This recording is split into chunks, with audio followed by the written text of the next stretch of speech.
That's right. Greetings, fellow armchair Imagineers. Tiki here. And Blue Dragon 5. And it's time to crack open our spicy hot takes on the Oscar nominations. That's right. It's an editorial edition of, say it with me, Dragon, Movie Movie Memoirs! Memoirs. All right. So yes, this is the Oscar nomination slash reaction prediction show. We've been doing this for quite a few years. This is just the first time we're doing it under the Movie Memoirs banner. But rest assured, folks, that's mostly just for synchronicity purposes and to have a nice root image that's kind of unified with the rest of the channel. So Joshua Thomas would be proud, Dragon. he's always preaching that symmetry. In a word, he's proud of his boys. He Yes. genuinely is, though. Well, yeah. But anyways, so Dragon, let's just get right into it. We're just gonna have a really simple format of will win, should have been nominated, and honestly, honestly, what should have been nominated, I think we could probably get into every category with that, except for the first category that we're going to get into, which is best international feature film. Because I honestly, I'm just totally ignorant of foreign films that have come out this year. I just can't think of many besides the obvious one, of course, which is another round, Dragon, another round. I think with Minari not getting in, because Minari winning foreign film in the Golden Globes, we never really talked about this, but it was ridiculous because Minari is an American-made movie with characters who are American that happen to also speak Korean. Anyways, I'm getting off tangent. Another round is going to run away with this, Dragon, but I want to also point out Collective as this is, I believe, the first time that a film has been nominated for both Best Documentary and Best International Feature Film. And Dragon, by all intents and purposes, everything I've heard about Collective is it's riveting. So basically it's about an insurance cover up. That's really all I know about it, but it's kind of like one of those stories of like, oh my, it's like a story of like injustice and people getting screwed over by the system and everything like that. So I think another round is going to run away with it, especially because, as we'll get to, it also scored another big surprise nomination. But anything else to say about this category, Dragon? Yeah. By the way, I'm sorry. I'm sorry. I got mixed up with something else. The other three nominations, besides the two I mentioned, I honestly have no idea what they even are, so I'm not going to list them. I'm sure they're fine films in their own right, but Dragon, any thoughts on international feature film? I'm sure I you have no probably don't. opinion. You Let's have move no on. opinion. All right, perfect. Okay, next, best animated feature film, we have Shaun the Sheep movie, which Dragon, honestly, I feel like for this category, the four other movies that we got were so locked in that the Academy was probably scrambling, like, oh God, what else can we nominate? What else can we nominate? Hey, let me ask you something. Would Raya have qualified, given that, there was like a weird cutoff this It's year? weird. No, it wouldn't have, because everything that was cut off technically did premiere in film festivals before 2021. Right. So yeah, the film festival factor is, I think, the breaking point. So no, Raya would be next year in contention. Gotcha. All right. Yeah. Dragon, let's get into the will win, should have been nominated of it all. I think will win. I'm sorry, let me nip this in the bud right now. Let's just call Yes. it the snubs, because that's the easy way to remember, because all this double should is going to lose everyone. Let's just say the snub is the third one. I can't do that Why? Why can't you? I mean, it's the same thing. because a snub would indicate that it would have a chance to win. Come on. Fine, snub. God damn it. Fine. Right. All right, fine for my fine snub. All right. All right. As far as snub goes, Dragon, the only one that I can even think of and this is honestly more because it was kind of like a weird like box office success story during a pandemic, is The Croods. Like, did you know that The Croods that was actually a pretty decent box office hit, like in theaters? Well, I wouldn't really compare box office in the year any of these came out, Tiki. I mean, it's... No, I know. I'm just saying it's weird that of all movies that were like surprise box office hits during the actual pandemic and lockdown of it all, The Croods was the one of all things that was like, hey, it's actually making decent money. But I think Dragon will win. Soul, I mean, I'm gonna go out on a limb here, folks. I think should win. I mean, honestly, I fucking adore Wolfwalkers, Dragon. I'm sorry. I think Wolfwalkers is maybe not as original conceptually, but I feel like it's beautiful on an animation level as far as 2D animation goes. And also, I feel like it tells its story better. As you know, I do have some pretty significant story issues with Soul. That kind of I have the controversial opinion that I think Onward is overall a better movie than Soul. I know that's like heresy to say, but I don't know what to tell you, folks. The ending of Soul really doesn't land with me, and even the body swap stuff really doesn't land with me. I'm like, you know, I'm like a weird Soul detractor right now. Dragon, I assume your will win and should win is Soul. Yes, but you know, I mean, look, I'd love it if Onward won. I think Soul pretty much has it in the bag. I have no compunction with it. I mean, again, I loved Soul. I also loved Onward, but I mean, again, I think Soul kind of had there's a little kind of something special there, a little bit of Oscar gold there. I could sense. I would love Onward winning as well, just for the personal factor of that movie. Sure. I mean, absolutely, man. Again, I'm in Onward's corner. I'm rooting for both of them here. But it's just, you know, if I had the pick, I don't know. It's something to be kind of nice. If you know, I think it's pretty foregone conclusions. Out of the Pixar films, Soul's gonna. I honestly think that this might be the most lockdown category out of anything. When really, like I said about my actual opinions, I would rank Soul as like 3 out of 4 of the 4 that I've seen. I haven't seen Shaun the Sheep, but I don't know. Anyway, I mean, yeah, Soul is an absolutely. It's a great film. So I think it absolutely deserves an Oscar. So I want it to win for sure. Yeah. Okay, so we're gonna skip over Best Documentary Short Subject because I haven't seen any of them. I don't know about any of them. I just don't care. Yeah, honestly, it's the Best Documentary Short Subjects. Like a lot of times I'll hear of at least 1 or 2 of the best animated or best live action shorts. Best Documentary Short Subject, it is like the most under the radar category. Like, I don't even know where these films come from. But anyway, so Best Documentary Feature, Dragon. Yeah. The always elusive, yes, the always unpredictable Best Documentary Feature. Oh, I got opinions about the Best Documentary Feature. I'm sure you do. Okay, so let's run through the categories. So Collective, which I'm gonna go as far, like, I haven't seen it, but I think it, like, given what I know about it, I think it might be in the should win category. My Octopus Teacher, which, Dragon, I have heard so many weird mixed things about this movie. It's been on Netflix for months. I need to check it out. Crip Camp, which is also on Netflix, and I also need to check out. Time, which you and I have both checked out, and that is a tragic little film that I think is probably going to run away with it. And The Mole Agent, which I know nothing about. But I think it's interesting that two foreign films got nominated for Best Documentary. That never happens. What's your takes, Dragon? Like I said, I think probably with my take, I'm saying probably Time will win. Collective, honestly, sounds like I think just for the gimmick of it being a feature, a foreign film, I think I'm kind of rooting for that a little bit more. But what's your take?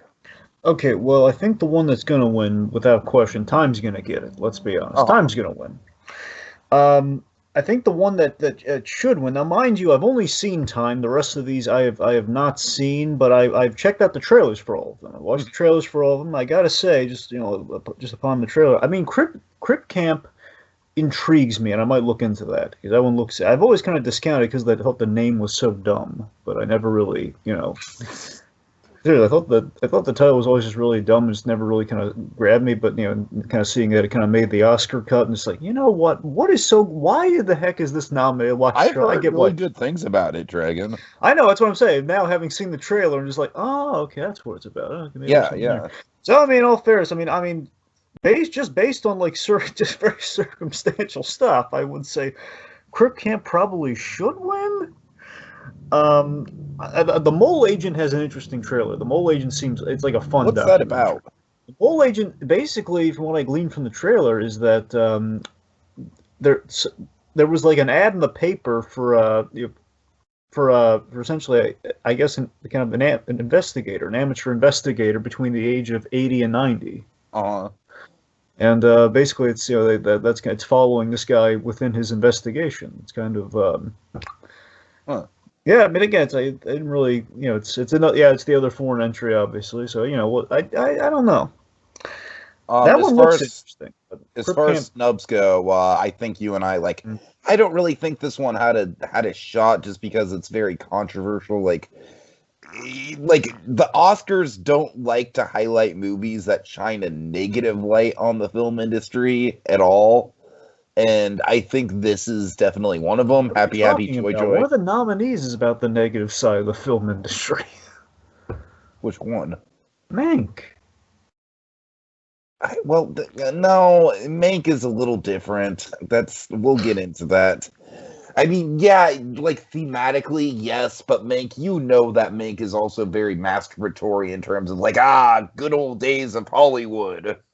Right. Like, from a production design point of view, I don't know. Regardless, absolutely, for me, 100% snub. For me, the biggest snub on the list, for me personally.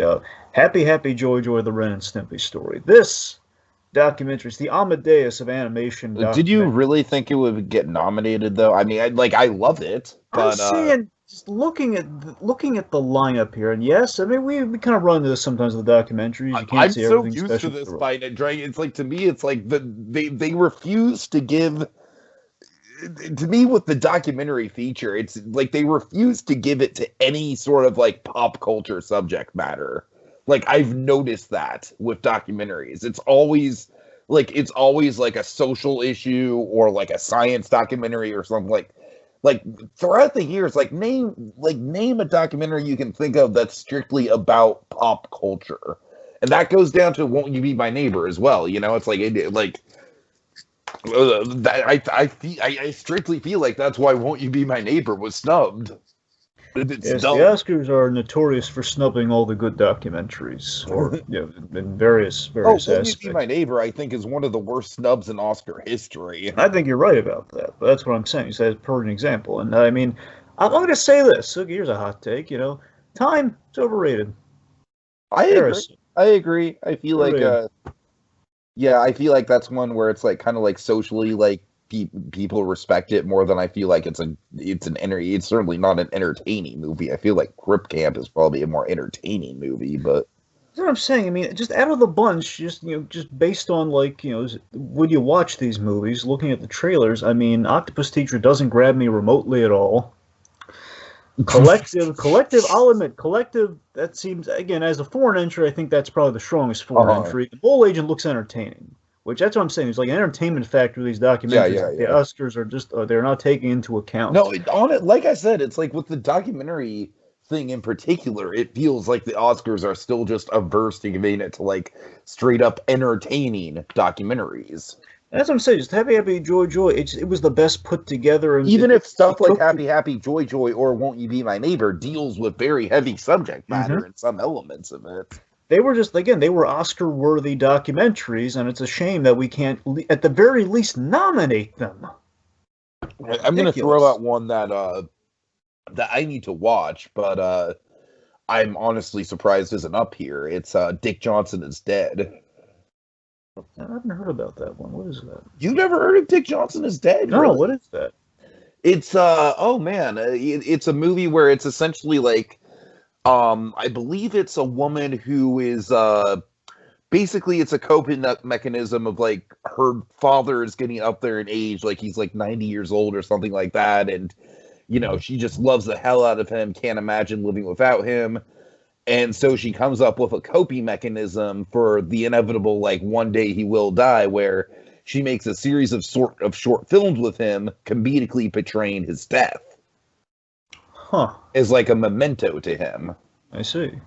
And I need to check it out. It sounds like a really heartwarming, intriguing premise. Like, it's very much about kind of like, that premise of like, how do you preserve the memory of a family member, which obviously, Dragon, with films like Coco, which we go nuts for, we can relate to that just a little bit. So, right. Yeah, I think Dick Johnson Is Dead definitely could have been up here over something like The Octopus Teacher, for example.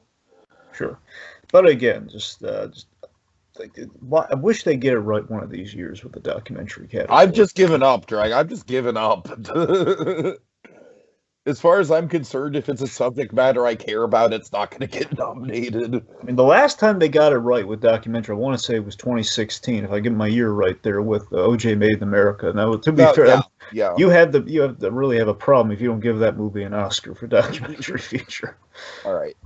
So let's get into visual effects. And this is a really interesting category, just because this is a year where we didn't have an MCU movie. We barely had a DC movie with Harley Quinn. There weren't a lot of visual effects heavy movies out there. So it kind of, we kind of saw some interesting entries here. Love and Monsters, which, right, have you even heard of this one?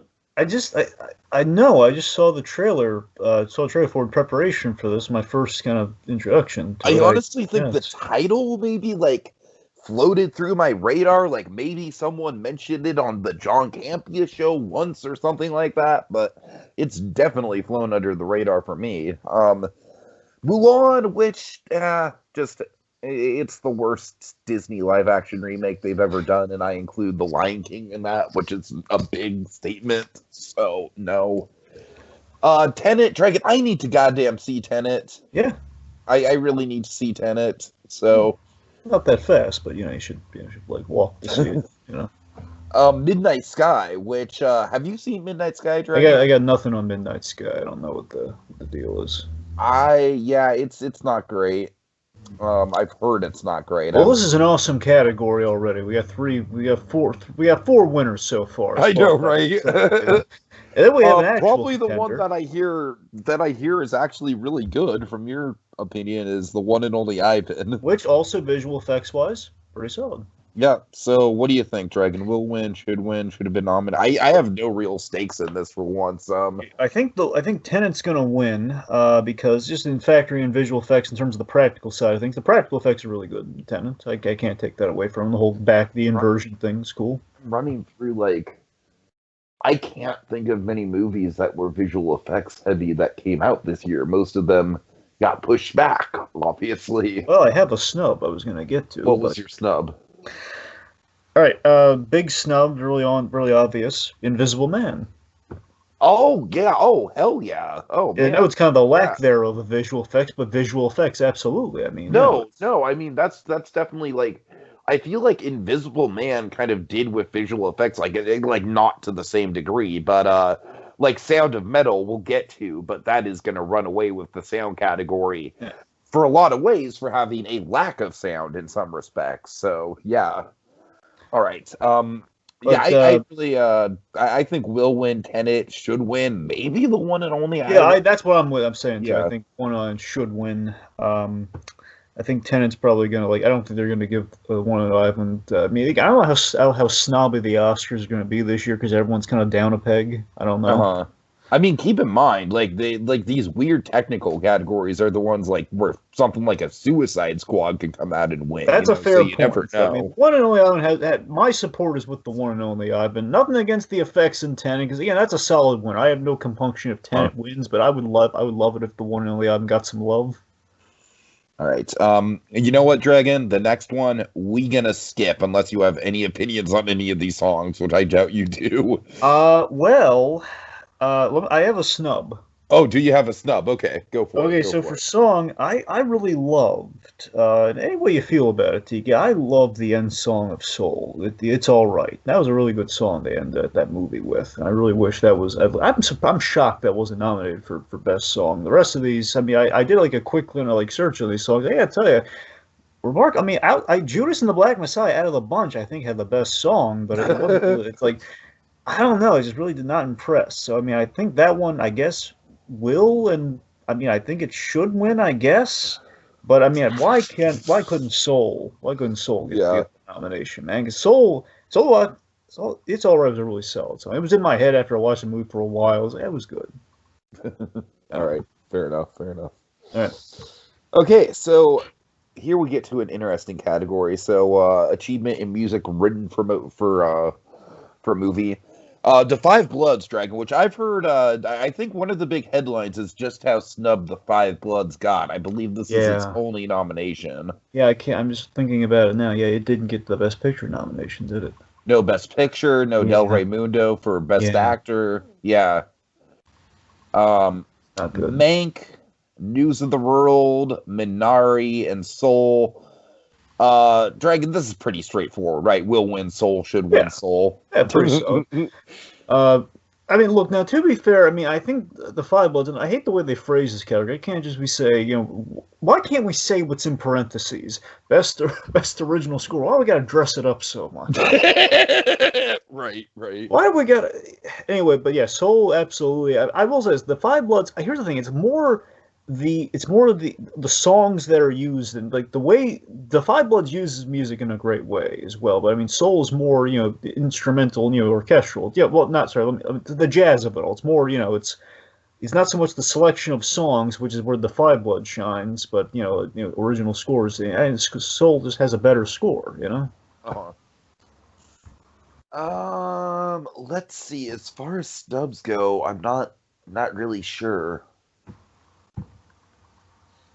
Oh, let me see. I don't have. I have no snubs either. So yeah. Yeah, there's nothing really stands out to me. I mean, if Riot was eligible, you know what? then... I mean, Onward had a great score too. I mean, I'd put that maybe as a snub. I mean, honestly, Onward has a really understated score. That's really good. But I mean, like the sort of scores I've talked about, it's really good though.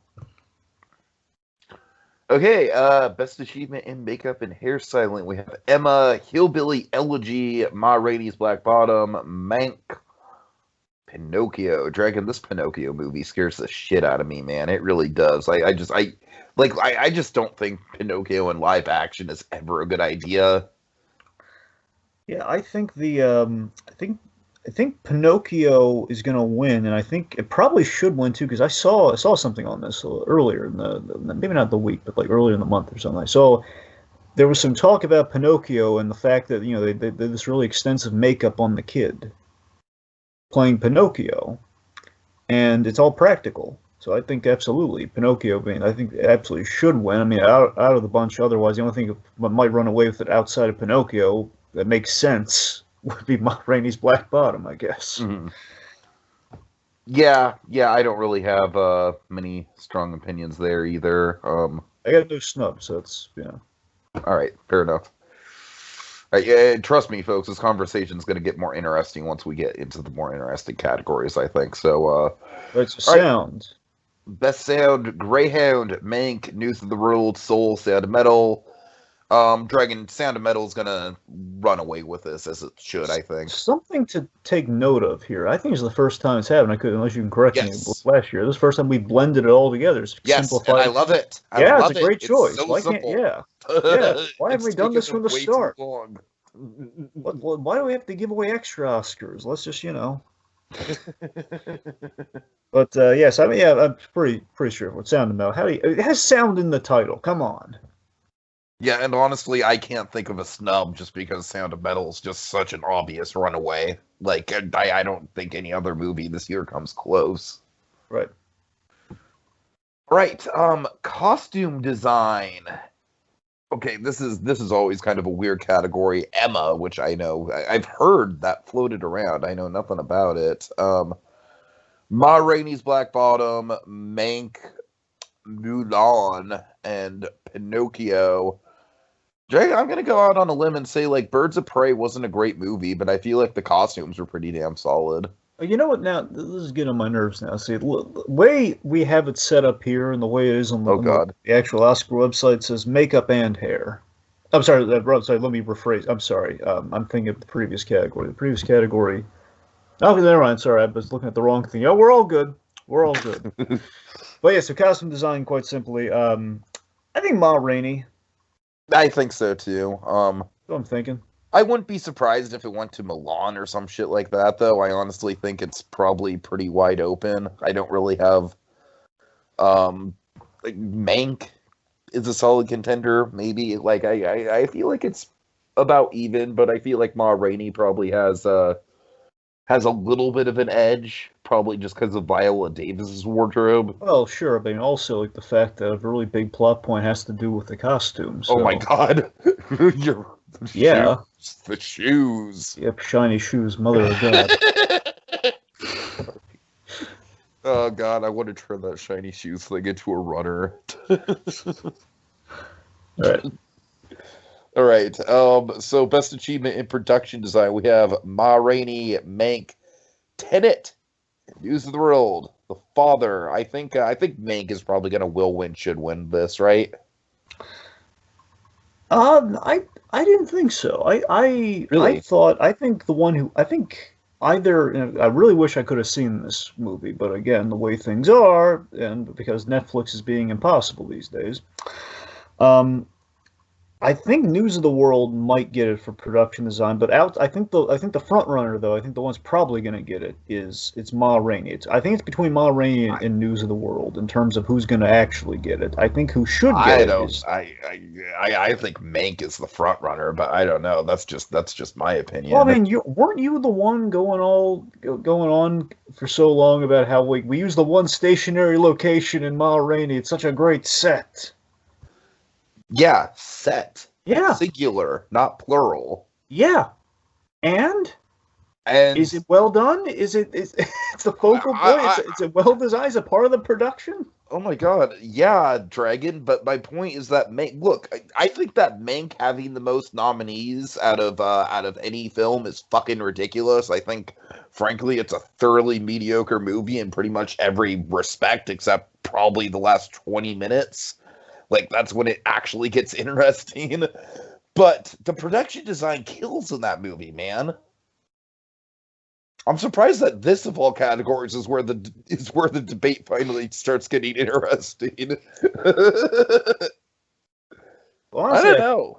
Well, I think Tenet should win, just given the again sort of like I need to see that. Yeah, I don't even know what the big set pieces are in that. I've still remained unspoiled in that regard. Yeah, it's got some some globe trotting. We have the Nolan of course and his guy Nathan Crowder, they're always good about finding locations and kind of making things kind of work there. So the location it's pretty appealing to the eyes in terms of like where we go in Tenet. So I mean, Tenet's probably the one I think should win. I mean, I'll admit, you do make an excellent point with Mank. That because we do like go in the Hollywood backlot and everything. It's really nice, but All right. Okay, let's see. So, film editing. Oh boy. Trial of Chicago 7, Nomadland, Promising Young Woman, Sound of Metal, and The Father.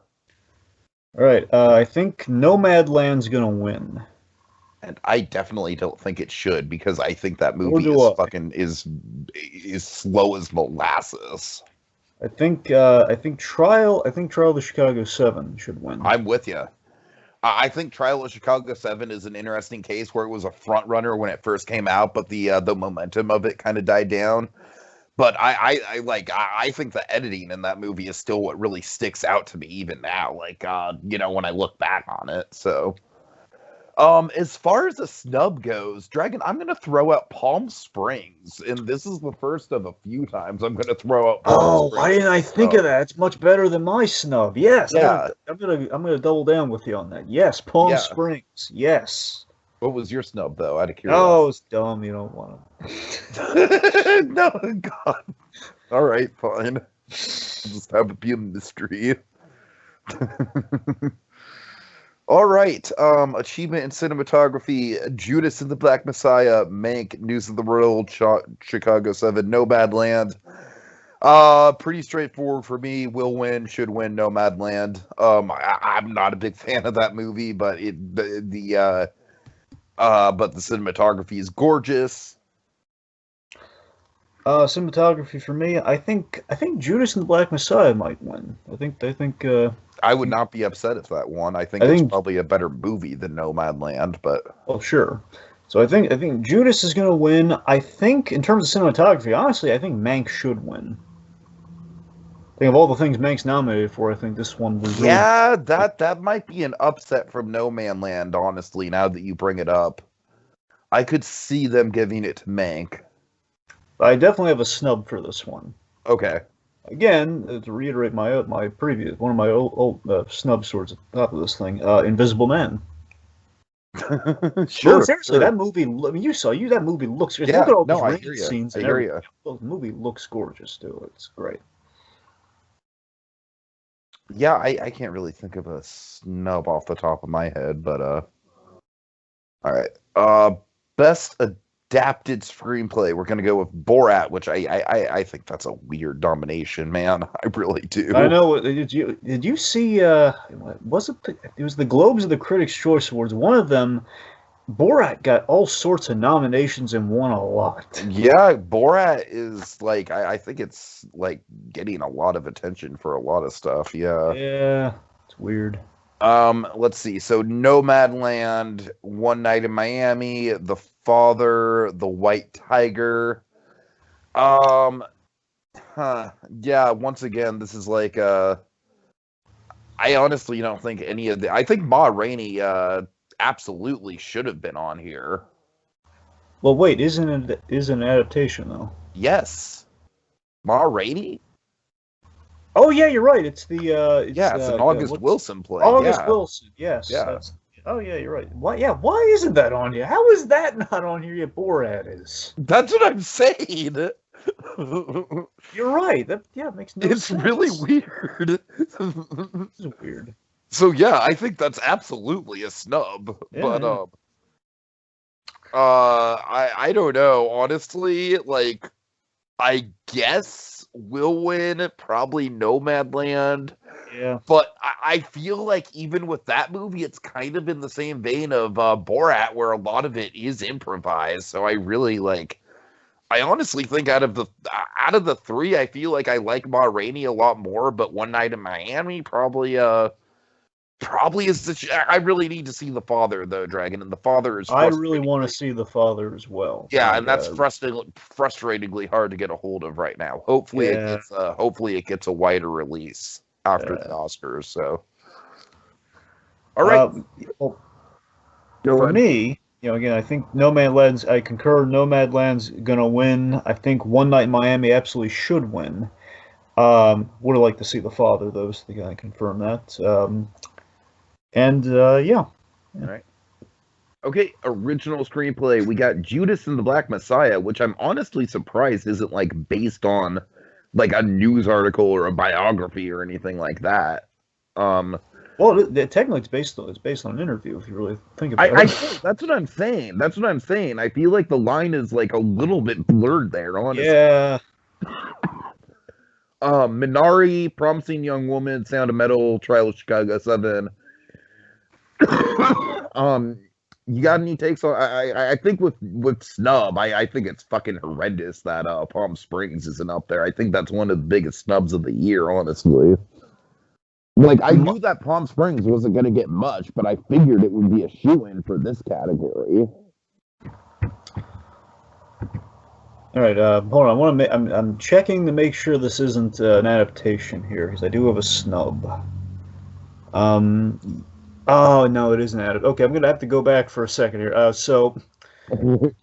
Okay, so I actually have a snub for adapted. For adapted screenplay, it's I think Devil All the Time. Oh, that's an interesting pool. I forgot about that movie. Yeah, because seriously, I mean, just for the writing in general, I mean, that movie, whether I know a lot of people didn't care for it. I mean, I really enjoyed it. I thought it was good. But the main thing, writing wise, I absolutely think it deserves at least consideration for its writing. Is that it has like that great Tarantino moment towards the end, the third act, where all just kind of lines up and comes together. It's like that was like a big cinematic moment, just like watching, like, oh my God, it's like it's all come together so perfectly. The collision course of our two stories. That was some good writing.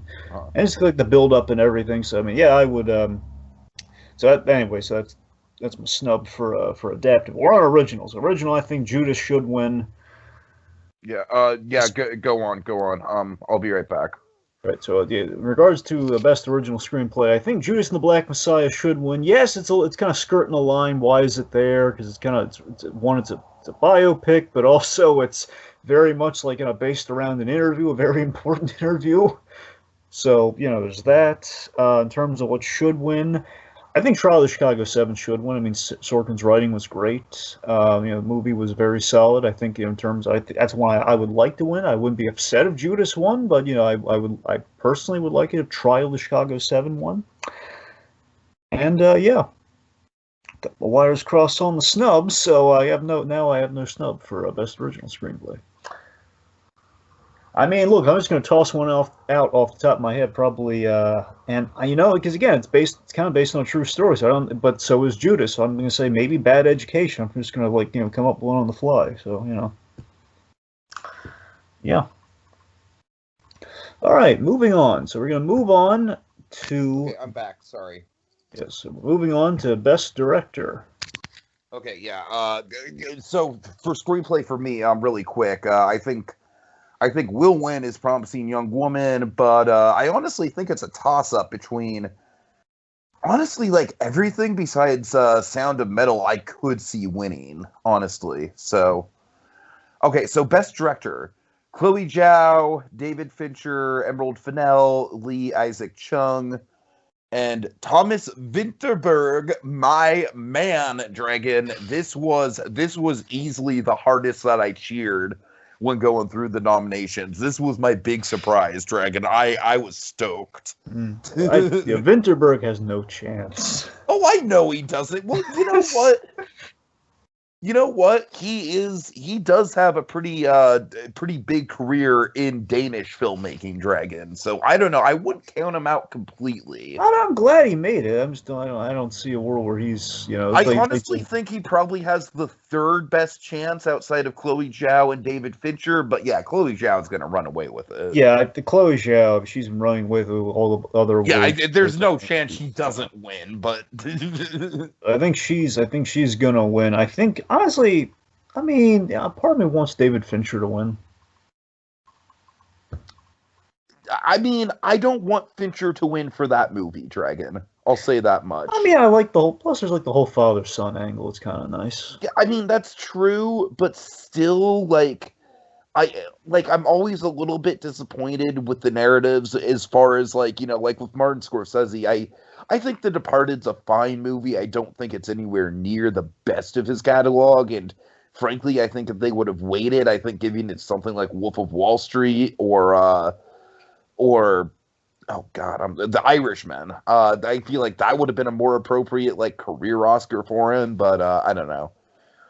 So I want David Fincher to win for something that's a little bit more relevant. I mean, even so, just talking relevancy. I mean, just Mank is about the industry. It also has such a strong. I didn't expect you to be so defensive about Mank.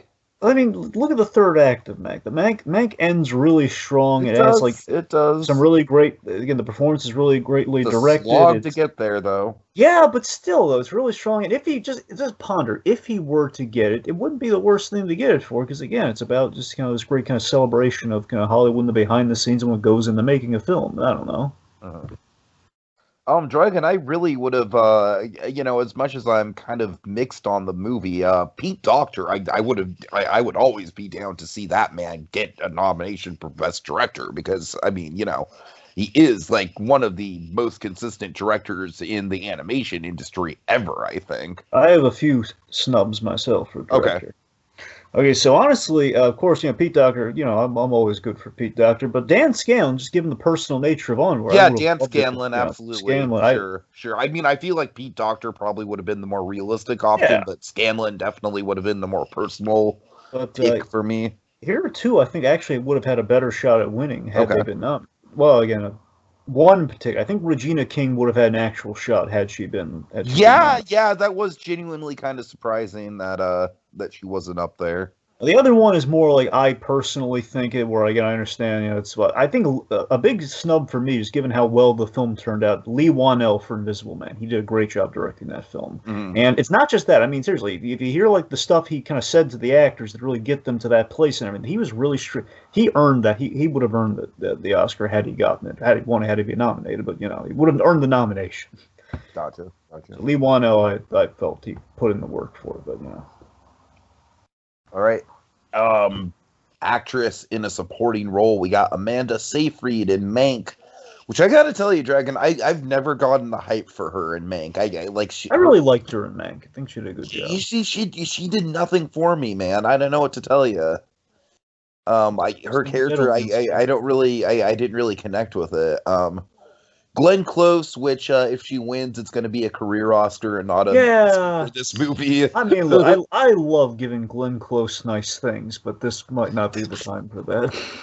Olivia Coleman, which my God, Dragon, Olivia Coleman is turning into a little baby Meryl Streep with the amount of times they're nominating her this decade. What were some of the other ones? She won for the father. I'm sorry, not the father. She won for oh God, what was the oh fuck, what was it called? The man, my memory's really bad. Yeah. I know she's been up there a couple times. Well, anyway. So let's see, Amanda Seyfried, Glenn Close, Olivia Coleman, Maria Baklava. Well, I don't think it's like really. Is it really Baklava? No, it's Bakalova. Bakalova. I was being silly. And Baklava. And Yoon Jung. Hopefully, I'm pronouncing that right. For Minari. Right. Yoon Jung. I would really like to see Maria Bakalova win. Right. I think the winner. I think the winner is going to be between Olivia Coleman and again, I can just sense it, man. She did a great job in that movie, even though I haven't seen it. She looks that trailer. She delivered a really good performance. So I think Olivia Coleman. It's between Olivia Coleman and Yoon Jung.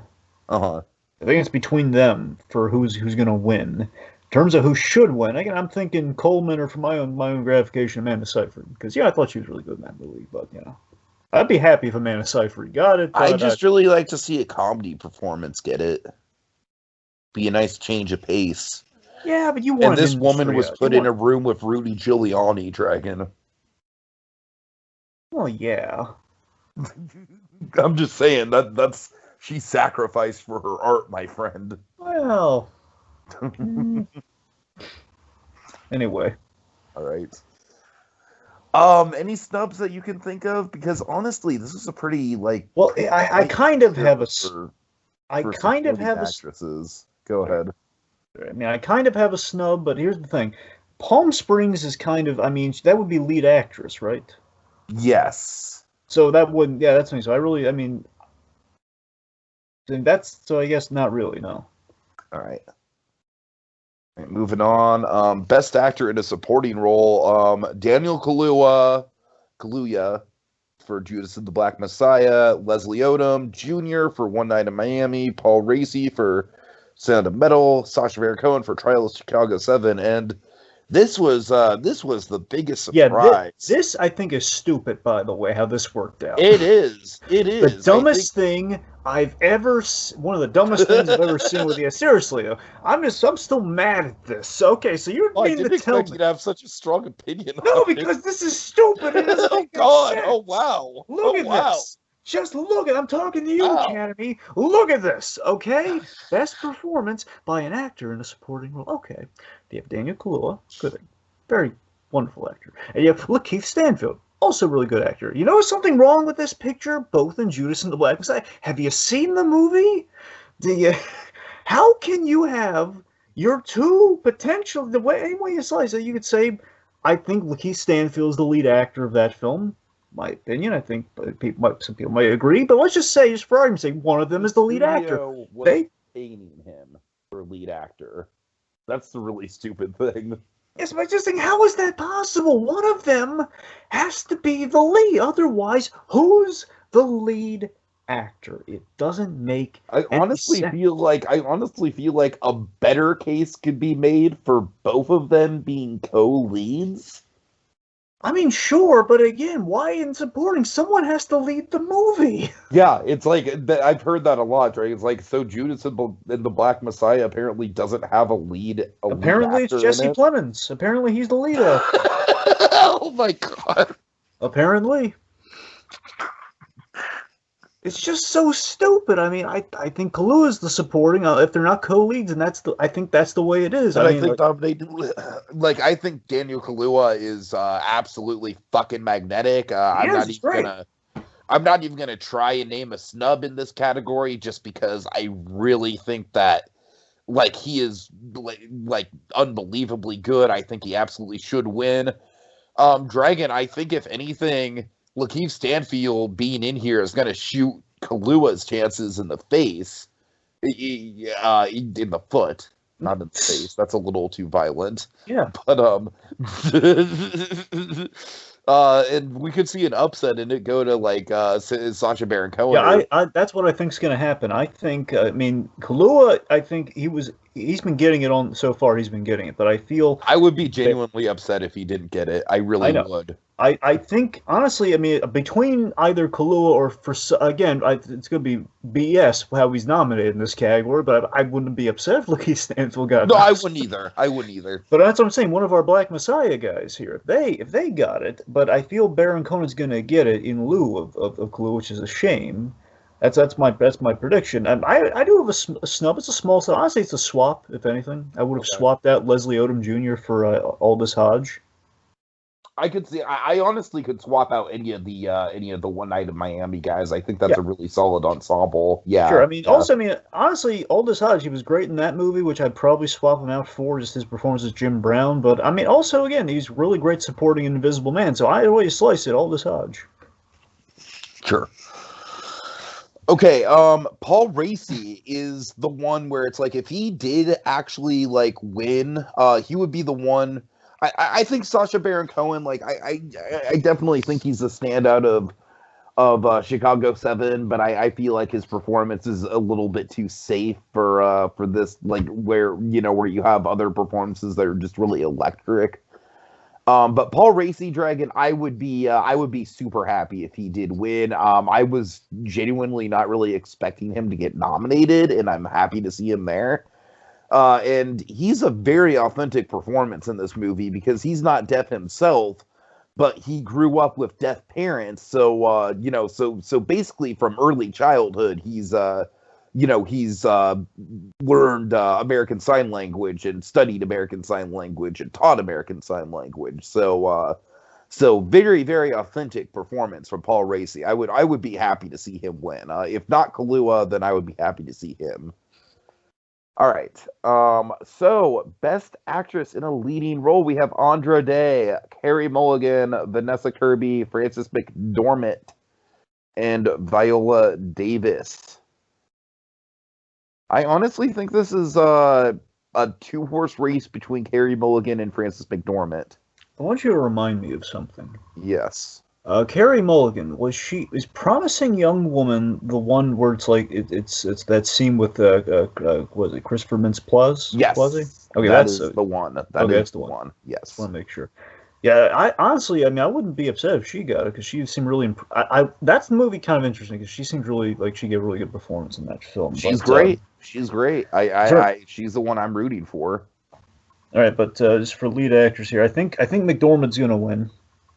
And I feel like I feel like she did immerse herself in the role. She basically took on the lifestyle for a year. So I don't want to say she's undeserving, but I feel like at this point it's all right, another notch in Frances McDormand's belt. Why not?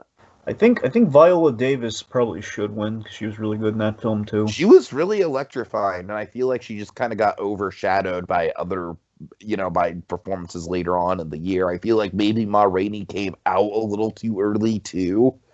Like it came out at the very start of the Oscar season and not towards the end. Sure. And I mean, my snub, the only snub I really have, I mean, again, I think you already mentioned it, didn't you, Kristen Milioti? Yes, yes. I mean, the other snub I have is, again, just, I don't mean to sound like a broken record, but Elizabeth Moss, she was really good in Invisible Man as a lead. So, All right. Best performance by an actor in a leading role. This is, I mean, do we even need, it's going to go to Chadwick. Yeah, I mean, now to be fair, there is like in the 1 in 14 million realities, Tiki. There's one alternative winner of this category. Oh God, is it Hopkins? Yes, Hopkins. Yeah. I mean, I think absolutely like Chadwick should win, and yes, like I think that even like even if Chadwick were still alive, I still feel like he'd be a lock and would absolutely deserve it in this category over the others. But yeah. But I mean, it's also maybe we should just at least shout out their names just to give them a little. All right, fine. Anthony Hopkins, Gary Oldman, Stephen Yeun, Riz Ahmed.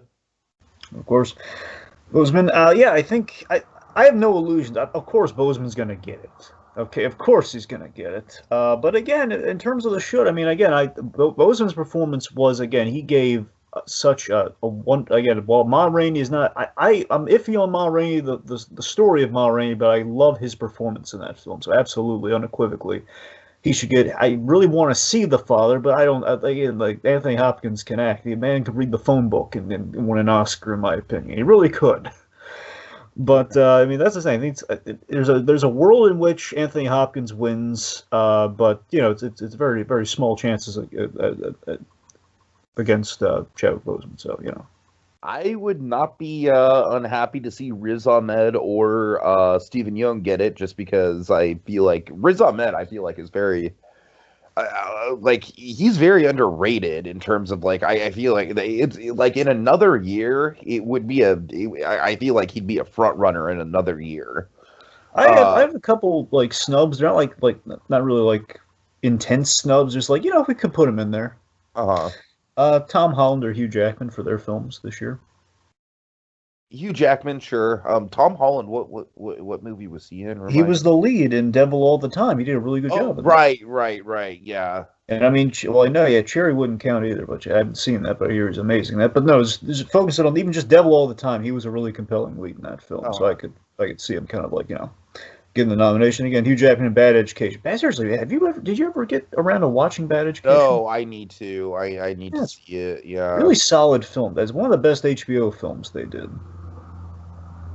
You know what? I'm gonna go out on a limb and say Jesse Plemons for I'm Thinking of Ending Things. Yeah, he was the lead in that film, right?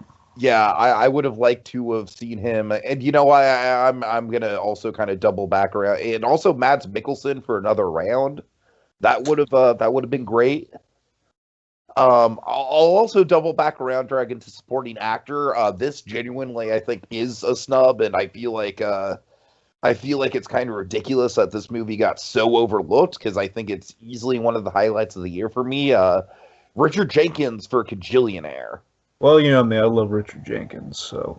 Yeah, Dragon, I'm telling you, Kajillionaire is easily one of the most compelling Richard Jenkins performances I've ever seen. Even better than Shape of Water.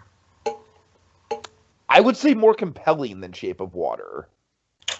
I don't know. Like, Shape of Water, his character is it's a very heartfelt character, but this, it's just like a very, like, oh man, like, this guy, it's like, you get, like, he's one of those characters where it's like, you can see how he works the charm, but you also can see how skeezy he is about it at the same time. It's almost kind of like a very grimy, like, like, I don't know. Like, I just definitely think it should be up there. And I think the movie itself, should get a lot more recognition than it's been getting. That's another one I'd probably throw in for Best Director as well, if you know. But anyways, right. For Miranda July. So, any other thoughts on Best Actor? No, just again, I think it's between the only famous competition there is in that category could be Anthony Hopkins. Because also, did you know Anthony Hopkins now with this film, oldest nominee ever for an Oscar? Oh, really? I believe I think it's 90. I think he's 93 at this point. Wow, so. He's 93. I mean, wait, no. Oh hold God! It, wait, hold it. I could have sworn I saw somewhere they said age 93, but it might be the 93rd Oscar though. I don't know if that's the weird thing. Couldn't be. He can't be 93. That can't be possible. It does not sound right. Let me Google it really quick. But regardless, oldest nominee though for an Oscar. He is getting up there, but not 93. Can't possibly. No, he's 83. Okay, 83. You're off by 10 years. Still pretty up there though. Yeah, but. Oh yeah, you're right. But yeah, but still though, I mean, it's still the oldest Oscar nominee. It'd be also gonna have a nice little milestone. Yeah. All right, so Dragon, let's talk about the most depressing Best Picture lineup in the history of Best Picture lineups. I didn't consider this. God. I didn't consider how depressing it was. Oh, what God. a downer, Dragon. What a fucking downer. Oh my God, I'm just looking at him right now. Like, yeah, he's right. These are all really. Yeah. I mean, I feel like Trial of the Chicago 7 is the quote-unquote feel-good movie of this lineup. And still. I mean, you know, it's all right. It's the rioting thing, too. It's not good. We tie a man to a chair very effectively. That's not. All right, let's go over this. Judas and the Black Messiah, which I'm going to go out on a limb and say that is the movie to me that absolutely fucking should win. That was a very latecomer. It would have been high up on my list of best films of the year. Like, it easily would have bumped out. It would have bumped out Nomadland from the top 10 easily, no question. Mank, which I don't even fucking understand. Whatever. Minari, which Dragon Minari is like, I liked it, but I didn't love it. Dragon, that's another one where I feel like I'm kind of like it to me. It's kind of like the I don't know. It's like, I don't want to say it's the Green Book of this year because it's a lot better than Green Book, but it's just kind of like the vanilla. Like, yeah, it's a feel good like American dream story of trials and tribulations. It doesn't really do anything new with its narrative. I'm so tired of people putting down Green Book. Oh, I will always put down Green Book. It's not fair. Don't you worry. That was a nice movie. It was a nice movie. It was nice. Yeah, it was nice. A very nice movie. It was a nice picture. But God, I don't know. Green Book is very problematic, and that Best Picture win is not going to age well at all. I think everyone's overreacting. Okay, Promising Young Woman, Nomadland, Sound of Metal, The Father, Trial of Chicago 7. I mean, I think Nomadland is probably the front runner in this one. Although Minari has been getting traction. What say you? I think the winner is going to be... I think it's going to end up being between Nomadland and potentially... And again, because it's been getting such great buzz for kind of sustainably for a time now, maybe The Father. I think The Father could have a shot at it. Now, in regards to who I think should win, I think there are only two options for who it should be. It's either Judas and the Black Messiah, or again, I wish I could have seen this so I could say definitively, hence the second guessing here, The Father. Mm-hmm. That's kind of where I'm at. I mean, again, based on what I've seen, Judas and the Black Messiah, absolutely, out of the bunch should get it. I wouldn't be upset if Trial of Chicago 7 got it, but I think just Judas and the Black Messiah. It's so weird. Both of them very interconnected films, by the way. Oh yeah. It's kind of weird how that worked out when you really think about it. In terms of snub, I have. In terms of snub, I just feel also to get the animated, hopefully change the game a little bit, get the animated films, give them their credit. Let's just say Souls, get it's been a while since we've had a Pixar film nominated. You know what's funny? Because Soul, I feel like, was a front runner for Best Picture nominations early on, but assholes like me that pointed out how mediocre it is kind of ruined it. So thanks for that. But the other one would be Invisible Man. Again, just one. I mean, also think about the history of Hollywood too with that nomination. Imagine if you had Invisible Man over Mank, just in terms of like the celebration. Like we've taken one of the old classics. Yeah, but how rarely does the Oscars nominate remakes though? The only time I can think of it happening like somewhat recently was True Grit. Well, no, Tiki, there's a much more recent example. Assuming it was nominated, which I'm pretty sure it was. It was the one with Bradley Cooper and. Yeah, Star is Born. Yeah, I'm pretty sure that was nominated. Sure. There you go. It still is rare though. No, I mean, yeah. it would never happen, but I would love to see another round up there. I think another round is just like the cathartic release that we need at the end of 2020. Especially with that ending. And yeah, I mean, Kajillionaire I would love to see up there, but that was never, ever, ever going to happen in a million years. So it's like, I can hardly... One could say in a cajillion years. Right, yeah. Right, and I think that pretty much just rounds it up, Dragon. This is a very confusing, very weird slate of nominations. I respect how diverse it is, though. Well, sure, diverse, yet kind of wrong on some categories, namely the supporting actor category. How does that happen? Stupid. Oh, isn't that cute? But it's wrong! But it's wrong! All right, I think on that note,